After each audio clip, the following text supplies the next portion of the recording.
Students, this is your second chapter of English grammar, kinds of sentences. Earlier, we have studied what is sentence, what is subject and what is predicate. Now, we are going to study about the kinds of sentences. So, let's start. There are mainly 4 kinds of sentences. Sentences कितने type के हो सकते हैं? Mainly 4 ही होते हैं. Assertive sentence, statement जिसे बोल सकते हैं. Second interrogative, third imperative and fourth is exclamatory sentence. तो ये 4 तरीके के सेंटेंस होते हैं. वन बाय वन हम पढ़ेंगे ये सेंटेंसेस क्या होते हैं और हम कैसे इन्हें डिफ्रेंशिएट कर सकते हैं दूसरे सेंटेंसेस से. ठीक है, तो फर्स्ट है assertive sentence. A sentence that says और state something about the subject is called an assertive और डिक्लेरेटिव सेंटेंस. असर्टिव सेंटेंस कौन से होते हैं? जो कि हमें सब्जेक्ट के बारे में कुछ बताते हैं, वो क्या होते हैं? असर्टिव सेंटेंस, या फिर उन्हें हम डिक्लेरेटिव सेंटेंस भी कहते हैं. An assertive sentence can be affirmative. Affirmative मतलब कि पॉजिटिव और नेगेटिव. जो असर्टिव सेंटेंस है ये पॉजिटिव भी हो सकते हैं और नेगेटिव भी. An assertive sentence ends with a full stop. और ये जो असर्टिव सेंटेंसेस होते हैं ये फुल स्टॉप से एंड होते हैं. अब हम समझेंगे ना एग्जांपल्स के थ्रू. अब देखते हैं एग्जांपल्स. फर्स्ट क्या है? My mother is a very kind. My mother is very kind. तो क्या है ये? माई मदर क्या है? सब्जेक्ट. तो इसके बारे में बता रहा है ना कि वो कैसी हैं. Is a kind. तो ये क्या है? Assertive sentence. और ये इसमें नॉट नहीं आ रहा है या कहीं भी नेगेटिव वर्ड नहीं है, तो ये पॉजिटिव है इसलिए. अब देखते हैं हम नेक्स्ट वाला. Rohan does not disturb his classmates. Rohan अपने क्लासमेट्स को डिस्टर्ब नहीं करता है. तो रोहन क्या है? हमारा सब्जेक्ट. तो बाकी इसके बारे में बातें बता रहे हैं कि रोहन क्या नहीं करता है? अपने क्लासमेट को डिस्टर्ब नहीं करता है. तो ये असर्टिव सेंटेंस है. लेकिन अगर इसके अंदर आ रहा है डज नॉट, या नॉट वर्ड जहाँ आ रहा है वो क्या हो जाता है फिर? Negative sentence. तो ये क्या है? Affirmative negative sentence. ठीक है, ये हो जाता है फिर असर्टिव नेगेटिव सेंटेंस. अफर्मेटिव होता है पॉजिटिव और नेगेटिव होता है ये जिसमें नॉट आ जाता है. ये होता है फर्स्ट टाइप ऑफ सेंटेंस हमने पढ़ा, असर्टिव सेंटेंस. ठीक है, अब पढ़ते हैं हम नेक्स्ट. ये कौन सा है? Interrogative sentence. Interrogative sentence. An interrogative sentence is use to ask a question. Interrogative sentence क्या होता है? ये जो सेंटेंस होता है ये किसके लिए यूज़ होता है? कि किसी क्वेश्चन को पूछने के लिए यूज़ होता है या फिर किसी इंक्वायरी को पूछने के लिए. ए मार्क ऑफ इंटेरोगेशन. ये इंटेरोगेशन मार्क आप देख रहे हो, जो क्वेश्चन मार्क होता है वही इंटेरोगेशन मार्क होता है. Is placed at the end of a interrogative sentence. और ये इंटेरोगेटिव सेंटेंस के लास्ट में यूज़ होता है. एन येस और no type question begin with an auxiliary verb. Auxiliary verbs होती हैं हेल्पिंग वर्ब्स. जो वर्ब को हेल्प करती हैं वो हेल्पिंग वर्ब होती हैं. जैसे do, has, was, is, are. ये क्या होते हैं? एम. ये क्या होती हैं? ऑक्सिलरी वर्ब्स होती हैं जो वर्ब्स को हेल्प करती हैं. ठीक है, तो इन येस और no type question begin with an auxiliary verb. जो भी क्वेश्चन ऑक्सिलरी वर्ब से स्टार्ट होते हैं उनका आंसर हम येस या नो में दे सकते हैं. While a WH question begins with a question word. जबकि ये जो WH वाला सेंटेंस होता है इंटेरोगेटिव, वो क्वेश्चन वर्ड से स्टार्ट होता है. क्वेश्चन वर्ड कौन से होते हैं? What, who, how. ये सब कौन से वर्ड होते हैं? Question words. एग्जाम हैं. और हम N interrogative sentence that the auxiliary verb is always placed before the subject. और जो क्या होता है इंटेरोगेटिव सेंटेंस में ऑक्सिलरी वर्ब से पहले हमारा सब्जेक्ट लिखा होता है. ठीक है, एक बार और पढ़ते हैं. इसमें लिखा है कि एन इंटेरोगेटिव सेंटेंस के अंदर the auxiliary verb is always placed before the subject. तो इसमें पहले मैंने बताया था आपको सब्जेक्ट पहले लिखा होता है. नहीं, इसमें क्या होता है? पहले सेंटेंसेस में हमेशा सब्जेक्ट पहले लिखा होता है. लेकिन इसमें क्या होता है? जो इंटेरोगेटिव सेंटेंस होता है जो ऑक्सिलरी वर्ब से स्टार्ट होता है उसमें हमेशा ऑक्सिलरी वर्ब पहले लिखी होती है सब्जेक्ट से. ठीक है, accept in case of who. मतलब लेकिन अगर इंटेरोगेटिव क्वेश्चन अगर क्वेश्चन वर्ड से स्टार्ट है तो ऐसा नहीं होता है. अगर इंटेरोगेटिव सेंटेंस ऑक्सिलरी वर्ब्स मतलब कि हेल्पिंग वर्ब से स्टार्ट है तो हमेशा हेल्पिंग वर्ब पहले आएगी. लेकिन अगर इंटेरोगेटिव सेंटेंस अगर हमारा क्वेश्चन वर्ड से स्टार्ट है, हु, हाउ, तो वो पहले आते हैं. हम एग्जाम्पल से समझेंगे इसे। Let's understand from the following examples. Do you go to school regularly. Do क्या है हमारा हेल्पिंग वर्ब, ऑक्सिलरी वर्ब या फिर हेल्पिंग वर्ब। तो ये यू क्या है हमारा सब्जेक्ट, तो ये इस सब्जेक्ट से पहले लिखी होती है, ठीक है। लेकिन अगर हम सेंटेंस सेकंड में देखें तो हमारा ये इंटरोगेटिव सेंटेंस किससे स्टार्ट है, क्वेश्चन वर्ड से, व्हाट से। तो हमेशा व्हाट क्वेश्चन वर्ड पहले आएगा, ठीक है। What do you do in the school,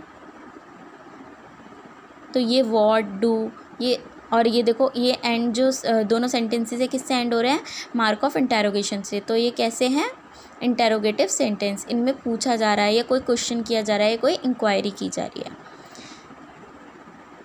जैसे कि हमने देखा कि हमारे इंटरोगेटिव सेंटेंस दो तरीके से शुरू हो सकते हैं, या तो ये हो सकते हैं शुरू हेल्पिंग वर्ब से, ऑक्सिलरी वर्ब से, या फिर WH वर्ड से। WH वर्ड्स होते हैं क्वेश्चन वर्ड्स से। तो अब इनके जो आंसर्स होते हैं वो भी डिफरेंट टाइप से दिए जाते हैं। जैसे कि अगर हमारा कोई सेंटेंस ऑक्सिलरी वर्ब या हेल्पिंग वर्ब से स्टार्ट हो रहा है तो हम उसका आंसर येस या नो में दे सकते हैं। ये लिखा भी है, देखो आप। The answer of this question in example 1। Example 1 कौन सा है, do you go to school regularly. तो डू क्या है, हेल्पिंग वर्ब, तो इसका आंसर येस या नो में हो सकता है। Can be given in yes और no.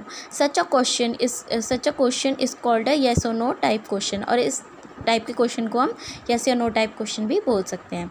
However the answer of the question in example 2, जबकि जो एग्जाम्पल 2 है, what do you do in the school, इसका जो आंसर है can not be given merely by using yes और no. इसका answer हम येस या नो में सिर्फ नहीं दे सकते, इसके लिए एक कंप्लीट सेंटेंस होना ज़रूरी है। एक complete statement is required to answer the question. तो एक कंप्लीट स्टेटमेंट होनी ज़रूरी है इन टाइप के क्वेश्चन को आंसर देने के लिए।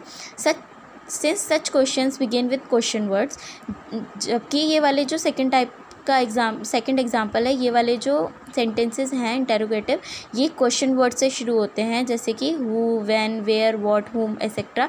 दे are often refer to as WH questions. तो हम इन्हें WH क्वेश्चंस भी बोल सकते हैं। ये हमारा ख़त्म होता है कि हमने ये सेकेंड टाइप ऑफ सेंटेंस पढ़ा था, ठीक है। फर्स्ट पढ़ा था हमने असर्टिव और सेकंड पढ़ा है इंटरोगेटिव। अब देखते हैं third type of sentence. Third type of sentence होता है imperative sentence. An imperative sentence expresses a command, request और एडवाइस। जो इम्पेरेटिव सेंटेंस होता है हमारा किस तरीके के सेंटेंस को, ये जो सेंटेंस है क्या एक्सप्रेस करता है, या तो कोई कमांड या फिर रिक्वेस्ट या फिर advice. An imperative sentence also ends with the full stop. और जो इम्पेरेटिव सेंटेंस है हमेशा फुल स्टॉप के साथ एंड होता है। एग्जाम्पल्स देखेंगे, ओपन द डोर ये कमांड है, प्लीज़ हेल्प मी ये रिक्वेस्ट है, नेवर टेल अ लाई ये एडवाइस है। तो ये क्या है, इम्पेरेटिव सेंटेंस। इम्पेरेटिव सेंटेंस किसी भी कमांड, रिक्वेस्ट या एडवाइस को रिप्रेजेंट करता है और इसके एंड में फुल स्टॉप लगता है, ठीक है। ये हो गया हमारा third type of sentence. Last आता है हमारा exclamatory sentence. These sentences express some emotions और strong feelings। ये जो sentences होते हैं exclamatory sentence, ये हमारे एक strong feeling या sudden या फिर emotions को बताते हैं। A mark of exclamation is used in an exclamatory marks sentence. Exclamatory sentence में हमेशा एक्सक्लेमेशन मार्क यूज़ होता है। एक्सक्लेमेशन मार्क्स देखो, एक ये डंडे के साथ नीचे डॉट होती है, ये एक्सक्लेमेशन मार्क होता है, ठीक है। In order to make an exclamatory sentence more forceful, we sometimes use a slightly different word order. In some cases the verb is omitted.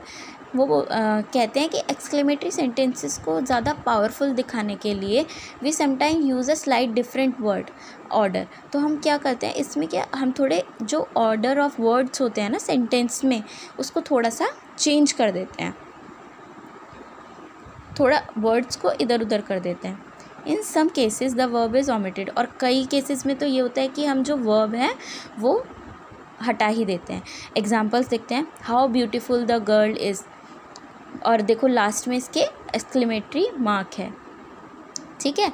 तो हम वर्ड को हमने थोड़ा सा इधर उधर कर दिया, जैसे हाउ ब्यूटीफुल ऐसे हम लिखते नहीं हैं, बट जब हम किसी सडन फीलिंग या फिर किसी स्ट्रॉन्ग फीलिंग को एक्सप्रेस करते हैं तो हम वर्ड्स को थोड़ा सा इधर उधर करके उसको मॉडिफाई कर लेते हैं और ये एक्सक्लेमेटरी मार्क, एक्सक्लेमेशन वाला मार्क लगा देते हैं। इसको हम एक्सक्लेमेटरी मार्क बोल सकते हैं, एक्सक्लेमेशन मार्क बोल सकते हैं, ठीक है।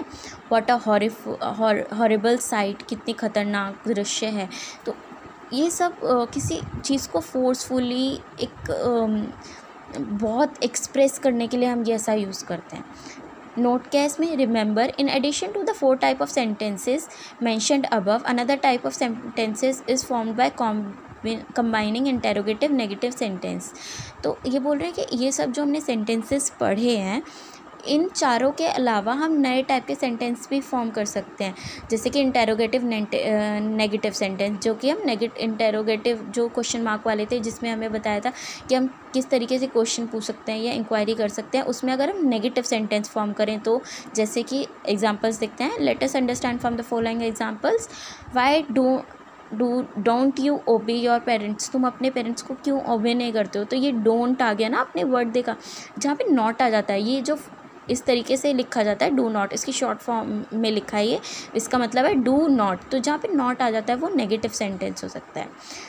यहाँ पे जैसे did not you take medicines regularly, हम इसे पढ़ेंगे वैसे डिडेंट, लेकिन हम जब इसको फुल फॉर्म में लिखेंगे तो लिखेंगे do not you take medicines regularly. तो ये पूछा जा रहा है, क्वेश्चन पूछा जा रहा है कि तुमने अपनी जो मेडिसिन है वो डेली नहीं ली हैं। तो हम किसी भी सेंटेंस को अगर हम नेगेटिव फॉर्म में भी फॉर्म कर सकते हैं बाय नॉट, यूजिंग नॉट।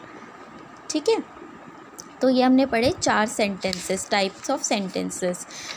ये चैप्टर होता है ख़त्म यहाँ पे। अब हम करेंगे इसकी एक्सरसाइज। ये एक्सरसाइजेस हैं, ठीक है। Thank you.